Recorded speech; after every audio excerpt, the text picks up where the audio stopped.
Friends, welcome back to my channel.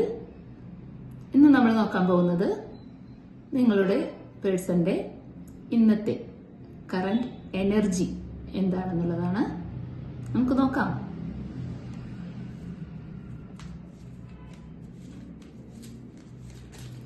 നമ്മളിവിടെ 3 card spread ആണ് ചെയ്യുന്നത്.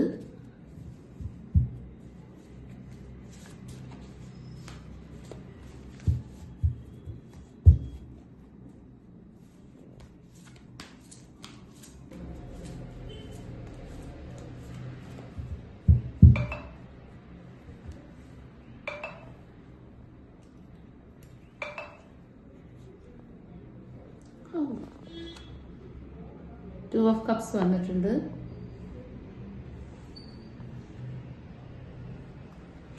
Four of Pentacles വന്നിട്ടുണ്ട്.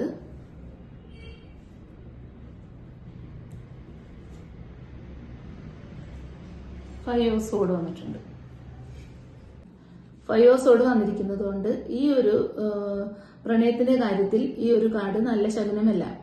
നിങ്ങളുടെ പങ്കാളിയെ നിങ്ങൾ ഒരു കാരണവശാലും പേടിക്കേണ്ട ആവശ്യമില്ല. നിങ്ങളാണ് ഇവിടെ സ്ട്രെങ്തനായിട്ട് നിൽക്കുന്നത്. നിങ്ങൾക്കാണ് സ്ട്രെങ്ത് ആയിട്ടുള്ള കാർഡ് കിട്ടിയിരിക്കുന്നത്. ഫോർ ഓഫ് പെന്റക്കിൾ എന്ന് പറയുന്നത് ഒരു സ്ട്രെങ്തൻ കാർഡാണ്. നിങ്ങളുടെ സ്നേഹം സ്ട്രെങ്തൻ ആയിട്ട് തന്നെ വരുന്നതായിട്ടാണ് കാണിക്കുന്നത്.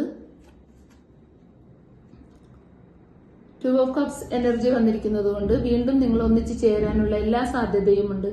സ്നേഹം, പരസ്പര സ്നേഹം, പരസ്പര ധാരണ. നിങ്ങൾ എന്ത് കാരണം കൊണ്ടാണോ പിരിഞ്ഞത് അതേ കാരണം അങ്ങോട്ടും ഇങ്ങോട്ടും പരസ്പരം പറഞ്ഞ് പുറത്ത് വീണ്ടും ഒരു നല്ല ബന്ധത്തിലോട്ട് എത്തിച്ചേർന്ന് അത് നിങ്ങളുടെ ആഗ്രഹ പൂർത്തീകരണം പോലെ തന്നെ നടക്കുന്ന ഒരു ബന്ധമായിട്ടാണ് ഇവിടെ കാണുന്നത്. ഈ ലാസ്റ്റ് വന്നിരിക്കുന്ന ടു ഓഫ് കപ്സ് നിങ്ങളുടെ ബന്ധത്തെ വീണ്ടും ശക്തമായിട്ടും ഒന്നിച്ചു ചേർക്കും തന്നെ പറയാവുന്നതാണ്. നിങ്ങൾക്ക് ഈ വീഡിയോ ഇഷ്ടമായാൽ ലൈക്ക് ചെയ്യുക, ഷെയർ ചെയ്യുക. പേഴ്സണൽ റീഡിംഗ് ആവശ്യമുള്ളവർ എന്റെ വാട്സ്ആപ്പ് നമ്പറിൽ ബന്ധപ്പെടുക.